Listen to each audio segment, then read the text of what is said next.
শুভ বড়দিন। আজ ২০২৫ সালের ২৪শে ডিসেম্বর বুধবার। আজকের আলোচনায় আমরা এমন কিছু শব্দ নিয়ে কথা বলবো যেগুলো শুনতে প্রায় একই রকম, মানে যমজ ভাইয়ের মতো, কিন্তু তাদের চরিত্রে আকাশ-পাতাল তফাৎ। একদম। আমাদের কাছে শব্দের একটা তালিকা এসেছে, যেটা দেখে প্রথমে মনে হতে পারে এটা কোনো কঠিন পরীক্ষার প্রস্তুতির জন্য বানানো, কিন্তু আসলে এর উদ্দেশ্যটা একদমই ভিন্ন। হ্যাঁ, উদ্দেশ্যটা হলো ভাষার গভীরে যাওয়া। কারণ এই যে সূক্ষ্ম পার্থক্যগুলো, এগুলো ধরতে পারলেই কিন্তু চিন্তার স্বচ্ছতা বাড়ে। ঠিক, এটা শুধু শব্দ মুখস্থ করা নয়। না, একদমই না। এটা হচ্ছে প্রতিটি ধারণার পেছনে দর্শনটা বোঝা। অস্থায়ী আর ক্ষণস্থায়ী এই দুটোর মধ্যে তফাৎ করতে পারা মানে তো জগৎকে দুটো ভিন্ন দৃষ্টিকোণ থেকে দেখা। চমৎকার। তাহলে চলুন সময়ের ধারণা দিয়ে শুরু করা যাক। আমাদের প্রথম শব্দটা হলো এফেমরাল। এফিমেরাল। হ্যাঁ, যেমন ধরুন বসন্তের চেরি ফুল বা ভোরের কুয়াশা, খুব সুন্দর, কিন্তু চোখের পলকে মিলিয়ে যায়। এই ক্ষণস্থায়ী সৌন্দর্য বোঝাতেই তো শব্দটা ব্যবহার হয়। সময়ের জন্য থাকে। খুব ভালো একটা প্রশ্ন। এদের মধ্যে মূল পার্থক্যটা হচ্ছে গিয়ে সমাপ্তি বা ফাইনালিটির ধারণা। সমাপ্তি। হ্যাঁ, ইফেমেরাল এমন কিছুর কথা বলে যার জীবনকাল স্বাভাবিকভাবেই খুব ছোট এবং যা একবার চলে গেলে আর ফেরে না, যেমন একটা শিশির বিন্দু। বা প্রজাপতির জীবন। ঠিক তাই। অন্যদিকে ট্রানজিয়েন্ট মানে এমন কিছু যা এক জায়গায় বেশিক্ষণ থাকে না, কিন্তু তার অস্তিত্বটা চলমান। যেমন ধরুন, একজন পর্যটক কোনো শহরে ট্রানজিয়েন্ট হতে পারেন। তিনি আজ আছেন, কাল অন্য কোথাও থাকবেন। ও আচ্ছা আচ্ছা। মেঘ ট্রানজিয়েন্ট, কারণ ভেসে চলে যায়, কিন্তু আবার ফিরেও আসে। ইফেমেরালের মধ্যে একটা কাব্যিক সমাপ্তির ব্যাপার আছে, যা ট্রানজিয়েন্টে নেই। বুঝেছি।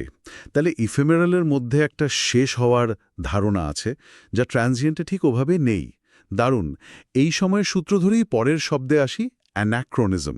অ্যানাক্রোনিজম, হ্যাঁ। সিনেমার ভুলগুলো ভেসে ওঠে। মানে প্রাচীন রোমের কোনো চরিত্রে হঠাৎ একটা হাতঘড়ি দেখা গেল। একদম পারফেক্ট উদাহরণ।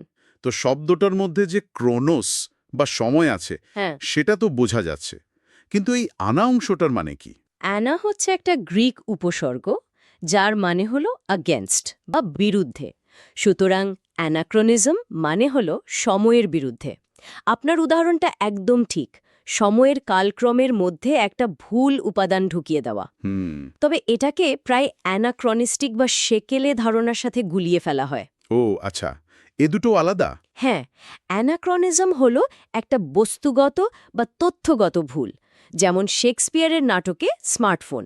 আর অ্যানাক্রনিস্টিক হল এমন কোনো রীতি বা ধারণা যা আজকের যুগে বেমানান, কিন্তু সেটা তো ভুল নয়।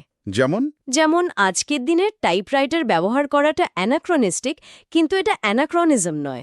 আচ্ছা, তাহলে একটা হলো সময়ের বুকে একটা স্পষ্ট ভুল, আর অন্যটা হলো সময়ের সাথে তাল মেলাতে না পারা একটা ধারণা। পরিষ্কার হলো। একদম। অনেক সময় তো বড় কোনো আবিষ্কারের আগে কিছু ছোট ছোট ইঙ্গিত পাওয়া যায়। যেমন টাইপরাইটারকে কি আমরা কম্পিউটারের প্রিকর্সর বলতে পারি? খুব ভালো একটা তুলনা, অবশ্যই বলতে পারি। যদি তাই হয়, তাহলে এটা একটা প্রোটোটাইপ বা প্রথম মডেলের থেকে কিভাবে আলাদা? দেখুন, প্রিকার্সর হলো এমন একটা ধারণা বা বস্তু যা ভবিষ্যতের কোনো বড় জিনিসের ইঙ্গিত দেয়, কিন্তু নিজে সেই জিনিসের সম্পূর্ণ রূপ নয়। এটা ভবিষ্যতের একটা ছায়া মাত্র। আর প্রোটোটাইপ হলো কোনো কিছুর প্রথম কার্যকর মডেল, যেটা প্রায় চূড়ান্ত পণ্যের মতনই কাজ করে। মানে কোনো নতুন গাড়ির প্রথম পরীক্ষামূলক মডেলটা হলো প্রোটোটাইপ। বুঝেছি। তাহলে প্রিকার্সর হলো আইডিয়ার জন্ম, আর প্রোটোটাইপ হলো সেই আইডিয়ার প্রথম বাস্তব রূপ। এই আইডিয়া থেকে বাস্তব রূপ, এই ধারণাটা পরিবর্তনের কথা মনে করিয়ে দিচ্ছে। শুয়োপোকা থেকে প্রজাপতি হওয়াটা তো মেটামরফোসিসের একটা ক্লাসিক উদাহরণ, একটা সম্পূর্ণ নাটকীয় রূপান্তর। ঠিক। কিন্তু জীববিজ্ঞানে তো মিউটেশন বলেও একটা শব্দ আছে। দুটোই তো পরিবর্তন, এদের মধ্যে আসল পার্থক্যটা কোথায়? পার্থক্যটা হলো পরিবর্তনের গভীরতা আর মাত্রায়। মিউটেশন হলো জেনেটিক স্তরের পরিবর্তন, মানে ডিএনএর কোডে বদল আসা। এই পরিবর্তনটা অনেক সময় বাইরে থেকে দেখাই যায় না, ও কিন্তু এটা প্রজন্মের পর প্রজন্ম ধরে প্রভাব ফেলতে পারে। আর মেটামরফোসিস হলো একটা বাহ্যিক, দৃশ্যমান এবং সম্পূর্ণ রূপান্তর, যেখানে একটা সত্তার পুরো আকার, গঠন এবং জীবনধারা বদলে যায়। তাহলে বলা যায় মিউটেশন হলো ভেতরের কোডের পরিবর্তন। আর মেটামরফোসিস হলো বাইরের আবরণের আমূল পরিবর্তন। আচ্ছা, যে কোনো বড় প্রজেক্ট বা লেখার শুরুতে সবকিছু কেমন যেন অগোছালো অপরিণত অবস্থায় থাকে। এই অবস্থাকে বোঝানোর জন্য ইনকোয়েট শব্দটা ব্যবহার হয়, তাই না? হ্যাঁ, ইনকোয়েট। এটা কি ইনসিপিয়েন্ট বা প্রারম্ভিক পর্যায়ের মতোই? আমার কাছে তো দুটোই কোনো কিছুর শুরু বলে মনে হয়। দুটোই শুরুর কথা বলে, ঠিক, কিন্তু তাদের মধ্যে পরিপক্কতার একটা পার্থক্য আছে। ইনসিপিয়েন্ট মানে কোনো কিছু সবেমাত্র শুরু হয়েছে এবং একটা নির্দিষ্ট পথে এগোচ্ছে। যেমন একটা ইনসিপিয়েন্ট বিদ্রোহ, মানে বিদ্রোহের লক্ষণগুলো স্পষ্ট হতে শুরু করেছে। হুম। কিন্তু ইনচোয়েট বলতে এমন একটা পর্যায় বোঝায় যা এখনো কাঁচা, অসংগঠিত, মানে আকারবিহীন। এখানে কোনো নির্দিষ্ট কাঠামো বা দিক নির্দেশনা তৈরি হয়নি। একটা নতুন আইডিয়া যখন প্রথম মাথায় আসে, কোনো পরিকল্পনা ছাড়া, সেই অবস্থাটা হলো ইনচুয়েট। এই যে একটা অসংগঠিত ইনচুয়েট অবস্থার কথা বললাম, এটা আমাকে রাজনৈতিক বিশৃঙ্খলার কথা মনে করিয়ে দেয়। যখন কোনো শাসন ব্যবস্থা ভেঙে পড়ে, তখন যে পরিস্থিতি তৈরি হয় তাকে আমরা বলি অ্যানার্কি। অ্যানার্কি, হ্যাঁ। কিন্তু অ্যানার্কি শুনলেই তো আমাদের মাথায় শুধু মারামারি আর হট্টগোলের ছবি ভাসে, যা কেয়সের মতোই। এদের মধ্যে কি কোনো তাত্ত্বিক পার্থক্য আছে? কোটা খুবই গুরুত্বপূর্ণ। কেয়স একটা সাধারণ শব্দ যেটা যে কোনো চরম বিশৃঙ্খলা বোঝাতে পারে। এটা ব্যক্তিগত জীবনেও হতে পারে, প্রকৃতিতেও হতে পারে। ঠিক। কিন্তু অ্যানার্কি একটা সুনির্দিষ্ট রাজনৈতিক ধারণা। এর আক্ষরিক অর্থ হল শাসনবিহীন অবস্থা। তাত্ত্বিকভাবে অ্যানার্কি মানে এমন একটা সমাজ যেখানে কোনো কেন্দ্রীয় সরকার নেই। সেই সমাজ শান্তিপূর্ণ হতে পারে, আবার বিশৃঙ্খলও হতে পারে। তাই নাকি? হ্যাঁ, বাস্তবে যদিও অ্যানার্কি প্রায়শই কেয়সের জন্ম দেয়, কিন্তু ধারণাগতভাবে দুটো এক নয়। অ্যানার্কি হল কারণ, আর কেয়স হল তার একটা সম্ভাব্য ফল। বাহ, এটা তো দারুণ একটা দৃষ্টিকোণ। আচ্ছা, আইনের জগতে আরেকটা শব্দ হলো কন্ডোন। অনেক সময় আমরা বন্ধুর ছোটখাটো ভুল দেখেও না দেখার ভান করি। হয়তো কাজটাকে সমর্থন করি না, কিন্তু কিছু বলিও না। হুম। এই উপেক্ষা করাকেই কি কন্ডোন করা বলা হয়? আর এটা অবজলভ বা দোষ থেকে মুক্তি দেওয়ার থেকে কিভাবে আলাদা? আপনার উদাহরণটা একদম ঠিক।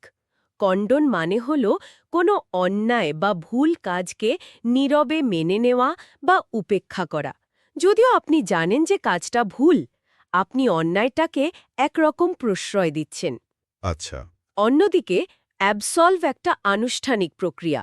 এর মানে হল কাউকে আনুষ্ঠানিকভাবে কোনো দোষ, পাপ বা দায় থেকে মুক্তি দেওয়া। যেমন একজন বিচারক কাউকে অভিযোগ থেকে অ্যাবসলভ করতে পারেন। ও, তাহলে কন্ডোন একটা ব্যক্তিগত আচরণ। আর অ্যাবসলভ একটা আনুষ্ঠানিক ঘোষণা। এই পরের শব্দটা আমাকে সবসময় দ্বিধায় ফেলে, স্যাংশন। হ্যাঁ, এটা অনেকেরই হয়। হ্যাঁ। একদিকে শুনি কোনো দেশের উপর অর্থনৈতিক স্যাংশন বা নিষেধাজ্ঞা জারি হয়েছে, আবার অন্যদিকে শুনি সরকার কোনো প্রকল্পে স্যাংশন দিয়েছে, মানে অনুমোদন দিয়েছে। একই শব্দের দুটো সম্পূর্ণ বিপরীত অর্থ কিভাবে সম্ভব? এটা ভাষার অন্যতম চমৎপ্রদ একটা দিক, যেখানে প্রেক্ষাপটই আসল। শব্দটার উৎস ল্যাটিন শব্দ স্যাংটাস থেকে, যার অর্থ পবিত্র করা বা নিশ্চিত করা। স্যাংটাস, হ্যাঁ, সেখান থেকেই অনুমোদন দেওয়া অর্থটা এসেছে। কারণ কোনো আইনকে স্যাংশন করার মানে হল সেটাকে আনুষ্ঠানিক স্বীকৃতি দেওয়া।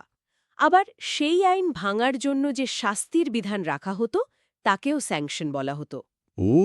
অর্থাৎ আইনকে কার্যকর করার জন্য পুরস্কার আর তিরস্কার দুটোই স্যাংশন। তাই আজকেও শব্দটি তার এই দ্বৈত অর্থ ধরে রেখেছে। কি অদ্ভুত! তার মানে প্রেক্ষাপট না জানলে এর অর্থ বোঝা প্রায় অসম্ভব। আচ্ছা, আদালতের কাগজপত্রে সামন্স আর সাপোনা দুটো শব্দই শোনা যায়। দুটোই তো আদালতে ডাকার জন্য, কিন্তু সাপোনাতে এমন কি বিশেষত্ব আছে? এদের মধ্যে আইনি বাধ্যবাধকতার একটা বড় পার্থক্য রয়েছে। সামন্স সাধারণত কোনো মামলায় বিবাদী হিসাবে কাউকে হাজির হওয়ার জন্য একটা আইনি নোটিশ। কিন্তু সাপোনা জারি করা হয় কোনো সাক্ষী বা প্রমাণকে আদালতে হাজির করার জন্য। এর আক্ষরিক অর্থ হল আন্ডার পেনাল্টি বা শাস্তির অধীনে। অর্থাৎ সাপোনা অমান্য করলে আইনত জরিমানা বা কারাদণ্ড হতে পারে। আচ্ছা, তাহলে সাপোনার সাথে শাস্তির ভয় সরাসরি জড়িত? একদম। এটা অনেক বেশি শক্তিশালী এবং বাধ্যতামূলক একটা আদেশ। এই বিভাগের শেষ শব্দটি খেলাধুলায় প্রায়ই শুনি একজন তারকা খেলোয়াড়কে ফর্মের অভাবে বেঞ্চের রেলিগেট করা হয়েছে। এটা তো পরিষ্কারভাবে একটা নেতিবাচক ব্যাপার। হ্যাঁ, কিন্তু যখন একজন ম্যানেজার তার কাজ কাউকে ডেলিগেট করেন, সেটা তো ইতিবাচক। দুটোই তো একরকম দায়িত্ব দেওয়া, কিন্তু অনুভূতিটা পুরো উল্টো। কারণ তাদের উদ্দেশ্য এবং ফলাফল সম্পূর্ণ বিপরীত। ডেলিগেট করা মানে হল বিশ্বাস এবং ক্ষমতায়ন। আপনি কাউকে নিজের দায়িত্বের একটা অংশ দিচ্ছেন কারণ আপনি তার ওপর আস্থা রাখেন। এতে সেই ব্যক্তির সম্মান বাড়ে। রাইট। অন্যদিকে রেলিগেট করার মানে হল পদাবনতি ঘটানো বা গুরুত্ব কমিয়ে দেওয়া। কাউকে কম গুরুত্বপূর্ণ একটা কাজ বা পদে পাঠিয়ে দেওয়া হয়। একটিতে সম্মান বাড়ে, অন্যটিতে কমে। আইনের জগতের এই নির্দিষ্ট নিয়মকানুন থেকে চলুন এবার প্রকৃতির সুনির্দিষ্ট প্রক্রিয়ার দিকে যাওয়া যাক। ঠিক আছে। যেমন তরল থেকে কঠিন হওয়া, রক্ত কেটে গেলে জমাট বেঁধে যায়, দুধ ফেটে ছানা হয়। এই প্রক্রিয়াকে আমরা বলি কোয়াগুলেট। কিন্তু যখন কড়াইয়ের তেল ঠান্ডা হয়ে জমে যায়, সেটাকে কি কঞ্জিল বলা হয়? দুটোই তো জমে যাওয়া। দুটোই জমে যাওয়া, কিন্তু পার্থক্যটা হল প্রক্রিয়ার ধরনে। কোয়াগুলেট একটা রাসায়নিক বা জৈবিক প্রক্রিয়া যেখানে তরলের মধ্যে থাকা কণাগুলো একত্রিত হয়ে একটা কঠিন পদার্থ তৈরি করে, যেমন প্রোটিনের গঠন বদলে গিয়ে রক্ত জমাট বাঁধে। আচ্ছা। আর কঞ্জিল একটা ভৌত প্রক্রিয়া যেটা সাধারণত তাপমাত্রা কমার কারণে ঘটে। এখানে পদার্থের রাসায়নিক কোনো পরিবর্তন হয় না, শুধু তার অবস্থা বদলায়, চর্বি ঠান্ডা হয়ে জমে যাওয়ার মতো। তাহলে একটা রাসায়নিক পরিবর্তন, অন্যটা ভৌত। বিজ্ঞানের গভীরে গেলে পার্থক্যগুলো আরও স্পষ্ট হয়ে ওঠে। আচ্ছা, তাহলে ক্যাটালিস্ট বা অনুঘটককে কি বলা যায়? ক্যাটালিস্ট। আমার কাছে একে অনেকটা একজন ভালো প্রজেক্ট ম্যানেজারের মতো মনে হয়, যিনি দলকে দ্রুত কাজ শেষ করতে সাহায্য করেন, কিন্তু নিজে প্রকল্পের অংশ হয়ে ফলাফলকে প্রভাবিত করেন না। আপনার উপমাটা চমৎকার। ক্যাটালিস্ট ঠিক তাই করে।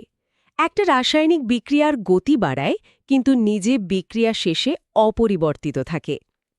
এই ধারণাটা কি প্রেসিপিটেট বা কোনো কিছুকে হঠাৎ শুরু করিয়ে দেওয়া থেকে আলাদা? হ্যাঁ, আলাদা। প্রেসিপিটেট মানে হল কোনো ঘটনা বা প্রক্রিয়াকে হঠাৎ করে শুরু করে দেওয়া বা ত্বরান্বিত করা, যা হয়তো এমনিতেও ঘটত কিন্তু অনেক দেরিতে। যেমন একটা রাজনৈতিক মন্তব্য একটা দাঙ্গাকে প্রেসিপিটেট করতে পারে। বুঝেছি। ক্যাটালিস্ট হল গতিবর্ধক। আর প্রেসিপিটেট হল ঘটনাক্রমের সূত্রপাতকারী। বিজ্ঞানে আমরা ইনার্ট গ্যাসের কথা পড়ি, যারা কোনো রাসায়নিক বিক্রিয়ায় অংশ নেয় না, কিন্তু শীতকালে যখন কোনো প্রাণী শীতঘুমে যায়, তখন তো তারাও একরকম নিষ্ক্রিয় থাকে। সেই অবস্থাকে বোঝানোর জন্য কি টর্পেড শব্দটি ব্যবহার করা হয়? হ্যাঁ, ঠিক তাই। ইনার্ট একটা রাসায়নিক ধর্ম। এটা কোনো পদার্থের বিক্রিয়া করার অক্ষমতাকে বোঝায়। এটা তার স্থায়ী অবস্থা। কিন্তু টর্পেড একটা জৈবিক অবস্থা। এটা এমন একটা দশা যেখানে কোনো প্রাণী শক্তি সংরক্ষণের জন্য তার শারীরিক কার্যকলাপ অত্যন্ত কমিয়ে দেয়। তারা নিষ্ক্রিয় কিন্তু মৃত নয়, এবং পরিস্থিতি অনুকূল হলে আবার সক্রিয় হতে পারে। তাহলে টর্পিড হল সাময়িক নিষ্ক্রিয়তা, আর ইনার্ট হল স্থায়ী রাসায়নিক নিষ্ক্রিয়তা। মধু বা গ্লিসিরিনের মতো ঘন তরলকে আমরা ভিসকাস বলি।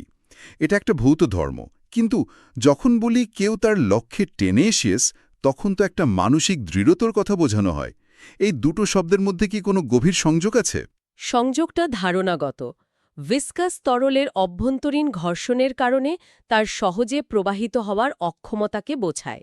আর টেনেশিয়াস মানে হল কোনো কিছুকে শক্তভাবে আঁকড়ে ধরে রাখার ক্ষমতা। আচ্ছা। এই আঁকড়ে ধরাটা শারীরিক হতে পারে, যেমন টেনেশিয়াস গ্রেপ, আবার মানসিকও হতে পারে, যেমন টেনেশিয়াস বিলিফ। দুটো শব্দই এক ধরনের ছেড়ে না দেওয়ার প্রবণতাকে নির্দেশ করে। দারুণ। আমাদের তালিকায় শেষ শব্দ জোর। একটা স্পঞ্জ বা মাটির পাত্র পোরাস, কারণ তাতে অনেক ছিদ্র আছে। কিন্তু পারমিয়েবল শব্দটার অর্থ তো ভেদ্য বা প্রবেশযোগ্য। এ দুটো কি তাহলে একই জিনিস? সমার্থক মনে হলেও এদের মধ্যে একটা সূক্ষ্ম কিন্তু গুরুত্বপূর্ণ পার্থক্য আছে। পোরাস একটা কাঠামোগত বর্ণনা। এর মানে হল কোনো বস্তুর মধ্যে ছিদ্র আছে কিনা। আর পারমিয়েবল একটা কার্যকরী বর্ণনা। এর মানে হল সেই ছিদ্রের মধ্যে দিয়ে তরল বা গ্যাস চলাচল করতে পারে কিনা। ও,